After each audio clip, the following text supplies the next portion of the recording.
à la famille de la science pour partager et échanger nos idées. Les chercheurs du Burkina sont heureux de vous montrer les fruits de leur travail. L'énergie propre et durable est l'un des puissants leviers du développement d'une nation. Au Burkina, le gap à combler dans ce secteur reste énorme avec plusieurs ménages qui ont encore difficilement accès à l'énergie. Le défi est donc de taille et mobilise plusieurs acteurs, dont ceux du monde de la recherche scientifique et de l'innovation. Chers téléspectateurs, bienvenue. Restez accrochés pour un voyage d'exploration de l'univers de nouvelles sources d'énergie au Burkina. Après un clin d'œil sur les technologies mises au point par les chercheurs de l'IRSAT dans ce domaine, nous allons faire immersion dans certaines unités de formation de l'université professeur Joseph Kizerbo de Ouagadougou avant d'aller à la découverte de la plus grande centrale solaire photovoltaïque du Burkina. Les chercheurs du Burkina sont heureux de vous montrer les fruits de leur travail. Le train de l'efficacité énergétique est en marche au Burkina. À l'Institut de recherche en sciences appliquées et technologies IRSAT, les chercheurs se sont donné tous les moyens pour y occuper une bonne place. Leurs travaux ont produit de bons fruits qui contribuent à l'amélioration du quotidien des Burkinabés. Le Bitatoré, les combustibles à base d'huile de jatropha pour moteur diesel, ainsi que des connaissances dans le domaine de la fabrication du biogaz. Autant d'exploits à l'actif de ces scientifiques. Adama Bamogo, Franck Ouidrago, Ismaël Diloma, Sirima. Cuire son repas avec 30 à 40% d'énergie en moins, tout en obtenant le même résultat, est possible grâce aux travaux réalisés à l'Institut de recherche en sciences appliquées et technologies IRSAT. Les chercheurs burkinabés ont mis au point le Bitatoré ou cuiseur automatique. C'est un dispositif qui peut être conçu en fonction de la taille des marmites. Mais de manière simplifiée, vous commencez la cuisson de votre repas sur un foyer normal, au bois, au charbon de bois ou au gaz butane. Et lorsque votre repas est presque cuit, généralement entre 70 et 80%, vous arrêtez le processus de cuisson sur le foyer normal et vous prenez votre marmite avec son contenu, vous le placez à l'intérieur du Bitatoré, vous fermez hermétiquement, n'est-ce pas, l'équipement, et vous laissez la cuisson se poursuivre à l'intérieur de l'équipement jusqu'à terme. Et le repas va se cuire tout simplement du fait de l'énergie emmagasinée durant la phase sur le foyer normal.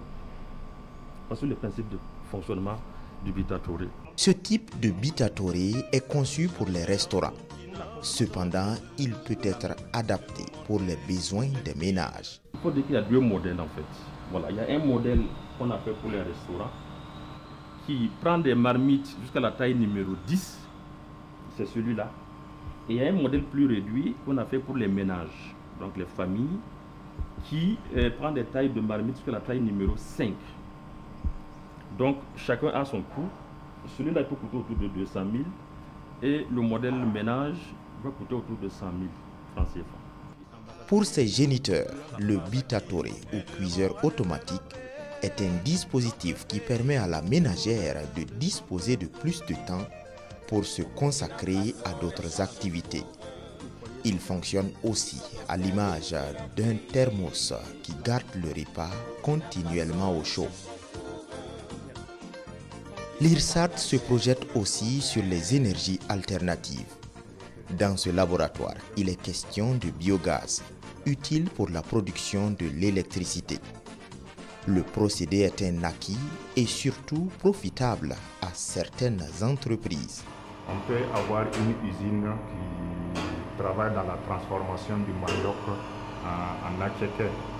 Donc il y a les résidus de la transformation, il y a les eaux usées. On prend ces déchets, on mélange avec de l'inoculum que nous allons transformer en méthane, qui sera la méthanisation. Et ce méthane, c'est un gaz combustible qui serait utilisé pour la production de l'énergie. Ça veut dire quoi? Au lieu que cette usine utilise l'énergie des sources thermiques, on peut produire de l'énergie que l'usine va utiliser dans le processus de transformation. Parmi les valeurs ajoutées qui se retrouvent à la fin du processus de transformation des déchets en biogaz, il y a le compost, prisé dans l'agriculture, et la production du jatropha, dont l'huile fait objet d'études pour la formulation de combustible. Et à ce jour, les travaux de recherche sont toujours en cours, mais déjà on retient que les formules obtenues permettent de constater que l'huile de jatropha peut faire fonctionner des moteurs diesel. L'objectif c'est quoi? C'est de trouver maintenant un carburant en substitution ou en complément des énergies fossiles. Dans le but maintenant de lutter contre la dépendance énergétique vis-à-vis des énergies fossiles. Et ça permet aussi de lutter contre la pollution de l'environnement. Parce qu'il faut reconnaître que les études antérieures ont démontré que 80% des gaz à effet de serre sont liés à l'utilisation des énergies fossiles. À l'IRSAT, ces tests et expériences sur les nouveaux combustibles carburants se font autant sur les moteurs diesel que sur les moteurs à essence. L'IRSAT, c'est aussi un laboratoire pour attester de la qualité des équipements d'éclairage comme les lampes. Ici, la technologie permet de statuer sur la durée de vie des lampes ainsi que le niveau d'éclairage qu'elles proposent.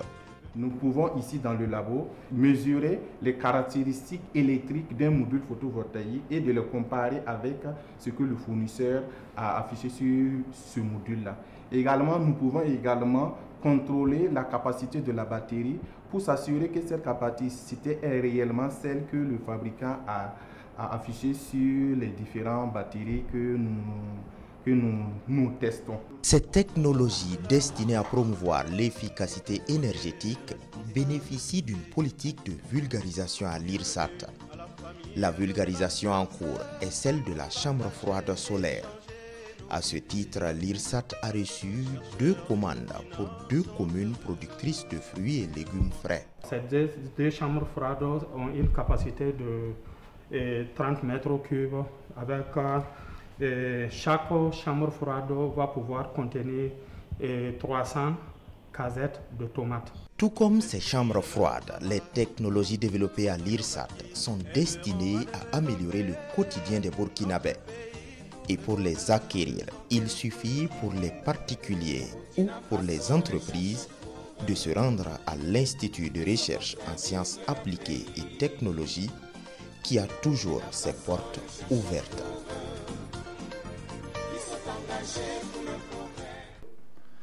En matière d'efficacité énergétique, l'université professeur Joseph Kizerbo a mis en place depuis 2006 la filière technologie solaire appliquée, une filière qui offre les formations théoriques et pratiques aux étudiants de la première à la 5e année.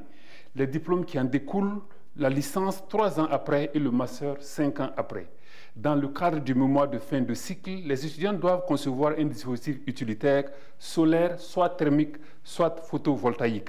Focus sur la recherche universitaire avec Alassane Kendrebego à Addis Sandamba.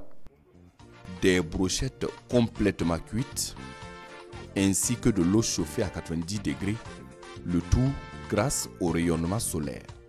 Des cuiseurs, des fours, des pompes, des équipements solaires électroménagers, fruits de la recherche universitaire. Les cuiseurs solaires sont de plusieurs types ici, selon la concentration et l'intensité de la chaleur produite. Des cuiseurs à concentration hémisphérique, en boîte ou en anneau. Il est constitué de plusieurs anneaux qui se concentrent en un seul point focal où disposer les aliments à cuire. C'est rapide, ça permet aussi de garder le bon goût. Ici, nous avons un cuiseur solaire hémisphérique type boîte. L'espace qui est là, lorsqu'on dépose le foyer et puis la marmite, peu importe où le rayonnement solaire va arriver, à n'importe quelle surface, il sera dirigé vers un seul point. Ce seul point-là, c'est là qui est notre foyer. Nous avons toute cette surface-là qui est en aluminium, chargée de réfléchir en fait le rayonnement solaire. Et tout est dimensionné de telle sorte pour qu'il puisse réfléchir le rayonnement en un seul point. 3 technologies aux multiples facettes avec des touches particulières. Mais à côté de ces cuiseurs, d'autres technologies solaires disponibles. Des séchoirs de plusieurs types également. solaire qui arrivent seront reflétées ici. La vitre va nous permettre de créer un effet de serre et l'air qui va rentrer par le trou là sera chauffé ici. Et cette air chaude sera acheminée directement au niveau de la chaîne de séchage. Nous avons ici un autre système de séchage et cette fois c'est un système de séchage mixte. Au niveau du collecteur, vous voyez qu'à ce niveau il y a des obstacles qui ont été mis. C'est pour augmenter la surface d'échange. Toutes ces technologies sont communes. L'air chauffé par le rayonnement solaire va remonter dans la case à séchage afin de récupérer l'humidité et sécher les produits. L'installation destinée à alimenter en électricité des charges électriques, les pompes solaires ainsi que des conservateurs de fruits et légumes sont également disponibles ici. Ici, on a une cuve constituée de murs, c'est-à-dire de blocs de charbon de bois. Alors, ici, on a un réservoir d'eau. Donc, dès qu'on ouvre ce réservoir, on a l'eau qui humidifie les murs de charbon de bois. Et ainsi, l'air chaud ambiant arrive sur les murs du charbon et change sa chaleur et on a l'air frais qui est emprisonné à l'intérieur. C'est un système d'adduction d'eau qui va nous permettre de tirer l'eau du sous-sol, représenté ici par cette barrique-là, et faire monter au niveau d'un réservoir qui sera le stockage. Mais maintenant, ce système est alimenté par des panneaux PV photovoltaïques qui alimenteront la pompe qui sera logée à l'intérieur du forage. Les maîtres d'œuvre de tous ces équipements, le voici. Des étudiants en fin de cycle dans la filière technologie solaire appliquée de l'université professeur Joseph Kizerbo. Cette plateforme est une plateforme qui permet à tous nos étudiants qui se forment ici d'expérimenter les dispositifs afin donc d'optimiser leur fonctionnement, d'optimiser donc leur production. Donc c'est pour cela que nous sommes effectivement là pour vous montrer un peu quelques dispositifs, les dispositifs qui fonctionnent toujours, afin de montrer un peu ce que les éléments de technologie solaire appliquée font à l'université et qui peuvent être utilisés par la population du Burkina Faso. La filière technologie solaire appliquée de l'université professeur Joseph Kizerbo a été créée en 2006. Logée au sein de l'UFR Sciences Exactes et Appliquées, la formation allie théorie et pratique. Et dans le cadre du mémoire pour l'obtention de la licence ou du master, chaque étudiant conçoit un dispositif de matériel en énergie solaire thermique ou énergie solaire photovoltaïque. Les chercheurs du Burkina sont heureux de vous montrer les fruits de leur travail. Installée sur une superficie de 60 hectares avec une puissance de 33,7 MW crête, la centrale solaire photovoltaïque de Zaktouli concourt à la formation des étudiants qui ont opté d'embrasser la filière énergie. C'est le tout premier parc solaire photovoltaïque du pays réalisé pour produire de l'énergie en renfort au réseau de la Sonabel. La puissance, le fonctionnement et la dimension académique de cette centrale dans ce reportage de Alassane Kendrebego, Adama Bamoro et bienvenue Taosan. L'attaque, le captage et l'analyse des aérosols et particules de poussière qui se déposent sur les panneaux solaires entraînant la chute de leur capacité de production d'énergie, c'est le rôle de ce dispositif qui trône au beau milieu du parc photovoltaïque de la centrale solaire photovoltaïque de Zaktouli. Un dispositif installé par ce doctorant au labo de physique et de l'environnement de l'université Joseph Kizerbo de Ouagadougou.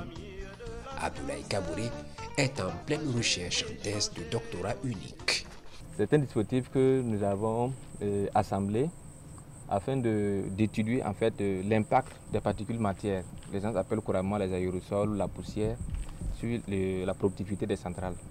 Puisque ces particules contribuent à refléter les photons. Les photons qui viennent par exemple du soleil ne vont pas atteindre par exemple de façon efficace les modules photovoltaïques. Voilà, donc toute particule, tout facteur qui va contribuer à refléter ces photons-là, c'est eux que nous sommes en train de capter comme ça. Sur son smartphone qui se connecte à l'installation, Abdoulaye Kabouré reçoit régulièrement et à distance des données en lien avec l'objet de son étude. Toutes les données se retrouvent ici et nous les suivons à travers par exemple un smartphone. Voilà, partout où je me retrouve, je peux suivre en fait l'ancragement qui se passe actuellement sur ces ateliers en temps réel. Voilà, donc non seulement j'ai les appareils qui mesurent les particules matières qui s'ancragent, et j'ai également le soling rate, c'est-à-dire que le taux d'ancragement des modules. C'est des équipements qui ont été conçus ailleurs, et dans le cas de ma thèse, j'ai fait des recherches bibliographiques qui m'ont permis de savoir quels sont les éléments qu'il faut réunir pour mener à bien cette étude. Au-delà de sa vocation de production d'énergie, la centrale solaire photovoltaïque de Zaktouli constitue un terrain par excellence de recherche scientifique, mais aussi un pôle d'apprentissage pour les étudiants. Nous recevons et des étudiants en fin de cycle niveau BTS, niveau licence, niveau master et même niveau doctorat. Chaque année, on enregistre vraiment un grand nombre. Je suis stagiaire à la centrale de Zaktouli dans le cadre de mon mémoire de fin d'études. Mon mémoire va s'orienter plus vers le recyclage des centrales solaires durant leur fin de vie. Je suis là pour un stage de perfectionnement. On apprend beaucoup de choses. On apprend la maintenance des modules solaires et des équipements solaires. Zaktouli abrite la toute première et la plus grande centrale solaire photovoltaïque du Burkina. Équipée de 129 600 panneaux solaires photovoltaïques d'une puissance de 200 watts crête chacun, la centrale solaire de Zaktouli est officiellement entrée en production en novembre 2017. La centrale solaire photovoltaïque de Zaktouli, c'est une centrale de 33,7 MW crête. Elle est bâtie sur une superficie de 60 hectares. Mais l'emprise des panneaux, que nous appelons modules, l'emprise des modules est de 51 hectares. Et elle est constituée de 129 600 modules PV, 129 600 plaques de 260 watts crête. Ça, c'est la puissance unitaire de chaque plaque. Dans les prévisions initiales, il est attendu de la centrale solaire de Zaktouli une production annuelle de 56 gigawatts. Toutefois, en situation réelle, la productivité vacille au gré des caprices du soleil. La production journalière débute aux environs de 7 h du matin pour atteindre son pic entre 12 h et 14 h. Après quoi, la couche va chuter jusqu'à la déconnexion des modules après le coucher du soleil. Quand il y a le soleil, tu ne veux pas, la centrale solaire va cracher l'énergie sur les réseaux. Et il y a aussi l'intermittence. Pendant qu'il y a le soleil, la centrale peut être au maximum. Quand il y a un nuage qui passe, ça peut chuter de plus de la moitié. Nous avons la vitesse du vent, nous avons la température de l'air et nous avons aussi l'irradiance qui est vraiment notre élément important pour la production. Et vous avez aussi l'angle d'inclinaison parce que nos panneaux ici, ils sont à un degré d'inclinaison de 15 degrés. Voilà, et c'est recommandé par rapport à notre situation géographique sur le globe terrestre. L'énergie produite sur ce vaste champ solaire n'est pas systématiquement utilisable par les consommateurs. Dénommé courant alternatif, cette énergie est canalisée vers ce centre photovoltaïque intégré CPI pour être transformée en courant alternatif qui sera ensuite injecté dans le réseau de la Sodamel. Le courant continu arrive au niveau de l'onduleur et l'onduleur transforme ça en courant alternatif autour de 420 volts. Et ces 420 volts arrivent au niveau de notre transformateur. Le transformateur va élever ça en 33 000 volts. Nous appelons ça 33 kV. Et ces 33 kV là va passer dans le local HTA. Et le local HTA qui est chargé d'envoyer ça dans le poste de livraison. Et nous injectons au niveau du poste des Zaktouli.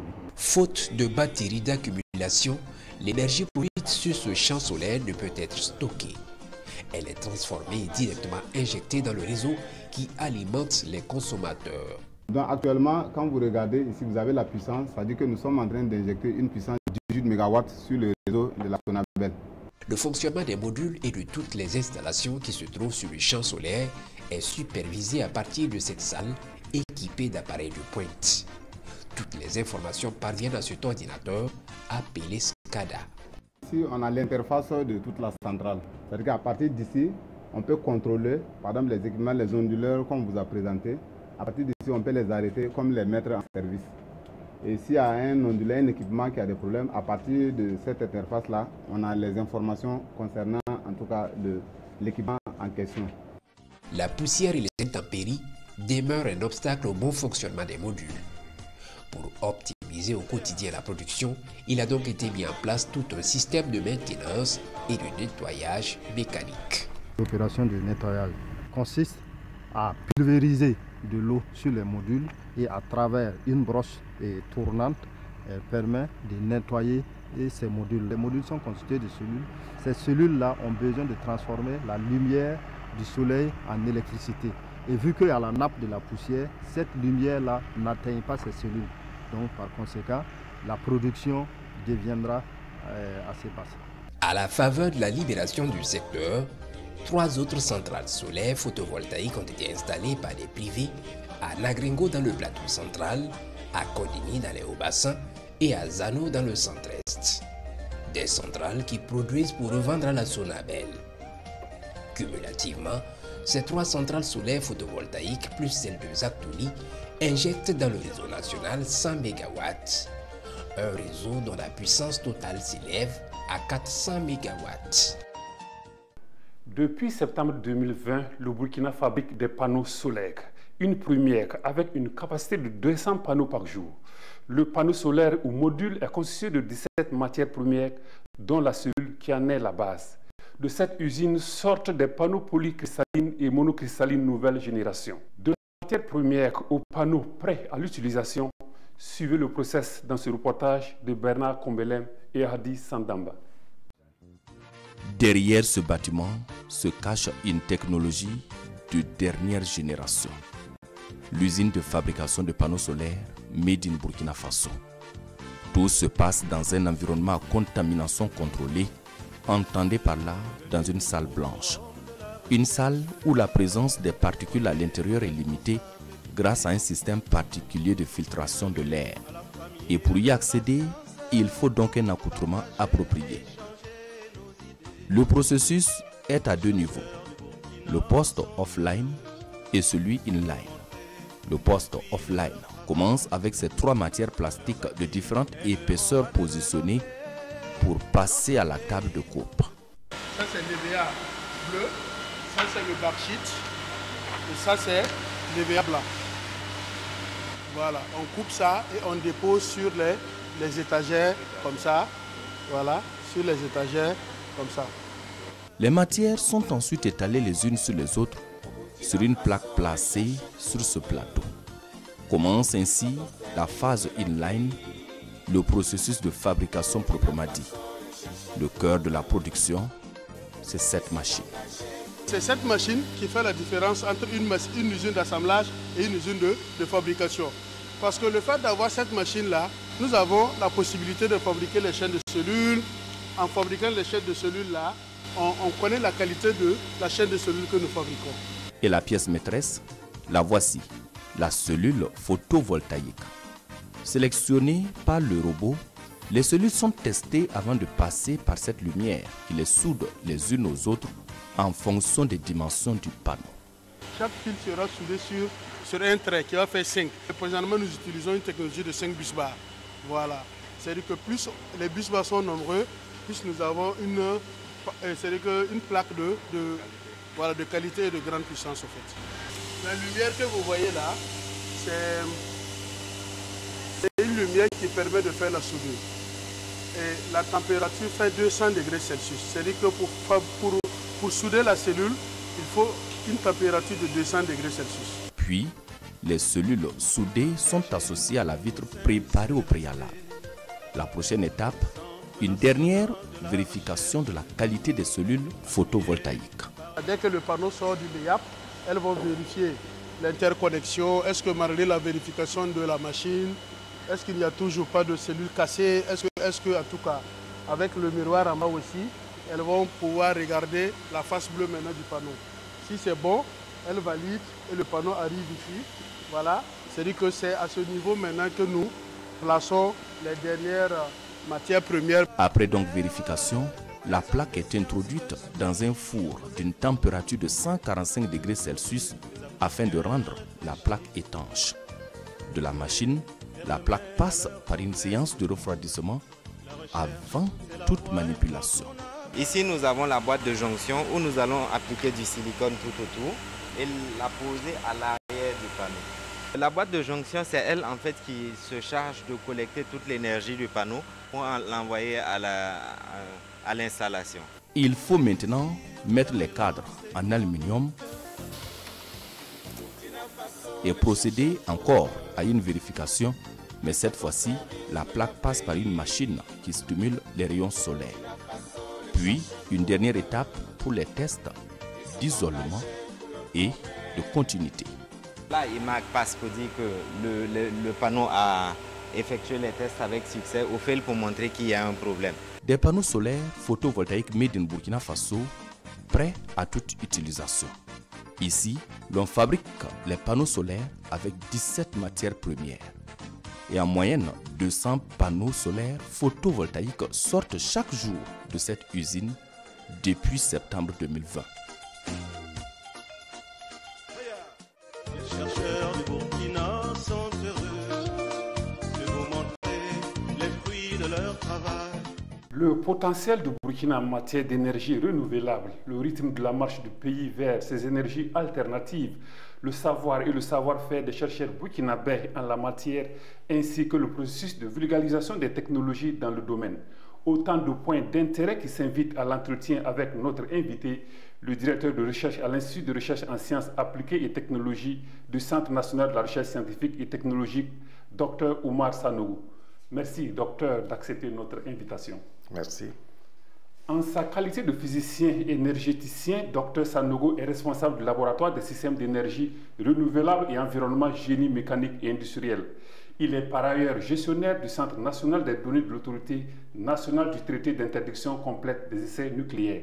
Pour un avenir radieux du domaine dans lequel il excelle au Burkina, Dr Oumar Sanogo transmet son savoir aux étudiants de l'université professeur Joseph Kizerbo de Ouagadougou. Merci docteur d'être avec nous pour apporter quelques enseignements aux téléspectateurs sur le potentiel et les avantages qu'offrent les énergies renouvelables. Merci de m'inviter. Les énergies renouvelables, les énergies alternatives, les énergies propres, les énergies vertes, l'efficacité énergétique, autant d'appellations des nouvelles sources d'énergie vers lesquelles se tournent aujourd'hui plusieurs pays du monde, dont le Burkina. Ces différentes terminologies renferment-elles la même notion, docteur? Alors, ça dépend de la position à partir de laquelle on regarde ces énergies. Alors, on parle d'énergie verte quand il s'agit d'énergies qui permettent d'éviter de créer des problèmes à l'environnement. On parle d'énergie alternative quand on utilise des énergies qui sont durables dans leur usage. Les énergies renouvelables sont liées au fait de leur caractère inépuisable dans le temps. Alors, mais d'une manière ou d'une autre, ces formes d'énergie regroupent à peu près la même notion d'énergie. L'efficacité énergétique, c'est continuer à produire le même service énergétique en utilisant moins d'énergie. Et comparativement aux sources d'énergie primaires, quel avantage offrent les énergies renouvelables? Nous sommes dans un monde où nous avons commencé à connaître les énergies, à les utiliser, les énergies dites fossiles, depuis à peu près 300 ans, depuis la révolution industrielle. Et aujourd'hui, le stock de ces énergies est pratiquement fini. Parce qu'au regard de la quantité prouvée de ces ressources disponibles et du rythme avec lequel on les consomme, on est sûr que sous peu, certaines de ces énergies n'existeront pas. Alors, ce qui veut dire que ce sont des énergies finissables qui vont finir un jour ou l'autre.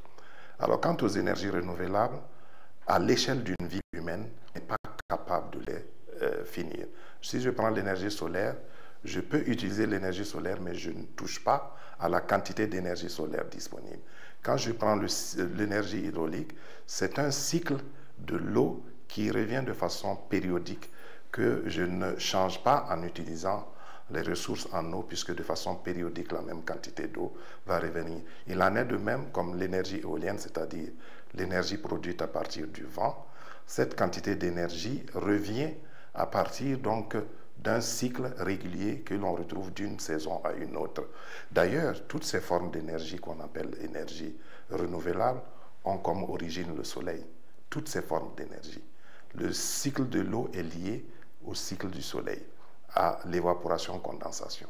Le cycle du vent est lié au fait des pressions hautes et basses que le soleil crée en chauffant une partie et une autre froide qui crée des déplacements d'air.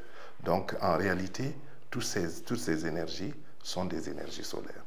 Okay. Et en termes d'économie, ces énergies, quels sont les avantages que présentent ces énergies?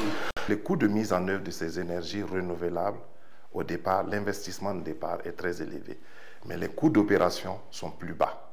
Parce qu'avec le temps, quand vous installez un système solaire, photovoltaïque, c'est-à-dire production d'électricité à partir du soleil, en réalité, c'est l'investissement principal qui constitue le budget principal du système. Les actions de maintenance courantes que vous allez exercer durant la vie du système sont moins coûteuses que si vous aviez un groupe électrogène qu'il faut vidanger, changer les filtres. Le système solaire ne vous présentera pas de telles factures à honorer. Et au regard des acquis et des contraintes d'usage des biocarburants à travers le monde, y a-t-il des défis en matière de recherche pour un développement durable de la filière biocarburant dans notre contexte actuel? Alors, effectivement, il y a des défis. Quand on parle de biocarburant, il faut avoir une politique et une vision. Sinon, ce que l'on a tendance à faire, c'est regarder le cours des produits pétroliers et de réagir. Quand on fait cette façon d'approcher les biocarburants, ça crée toujours des déceptions. Alors qu'il vaut mieux planifier une vision. Quand vous prenez des pays comme le Brésil, c'est depuis les années 70 que le Brésil s'est engagé dans la filière de production de l'éthanol. Donc, ils n'ont pas attendu une surenchère sur le coût des produits pétroliers pour pouvoir aller dans la filière. Pourquoi faut-il faire cela? Il faut le faire pour que la recherche accompagne tout le système, la filière de bout en bout.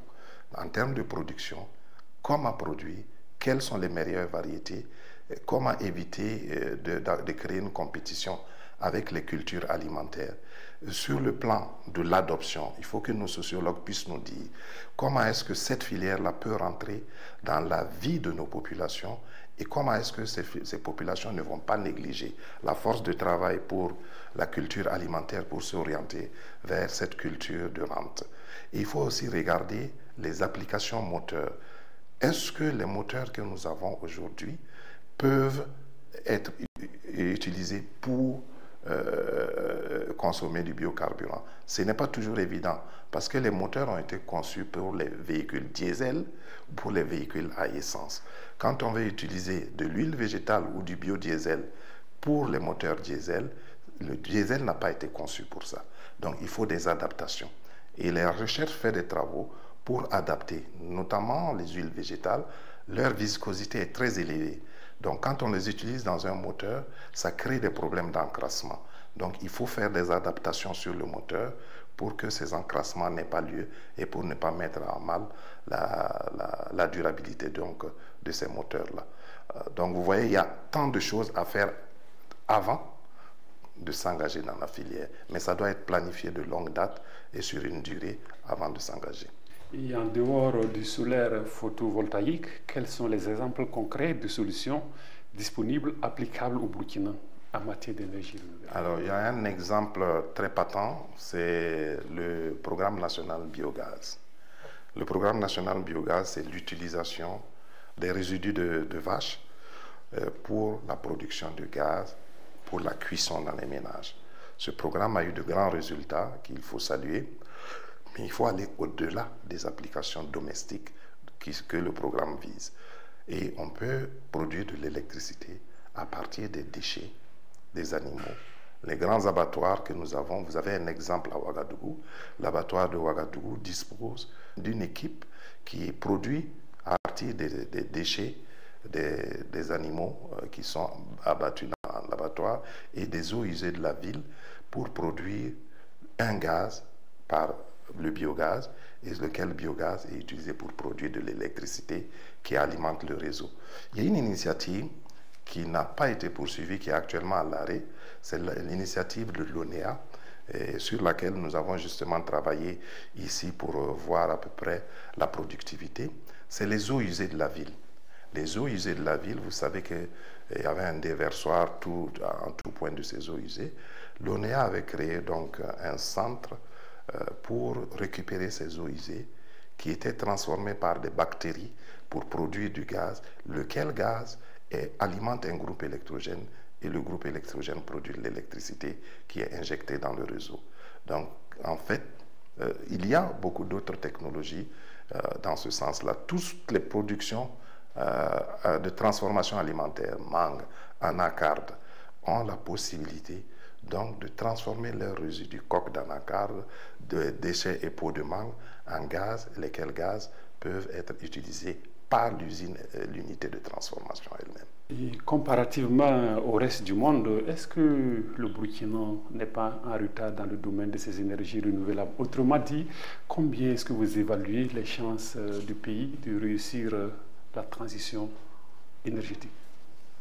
Ça, c'est une grande question. Je pense que le Burkina, à l'instar d'autres pays du monde, examine cette voie. Il y a une politique nationale en matière de biocarburants, mais vous savez que tout est prioritaire dans notre pays.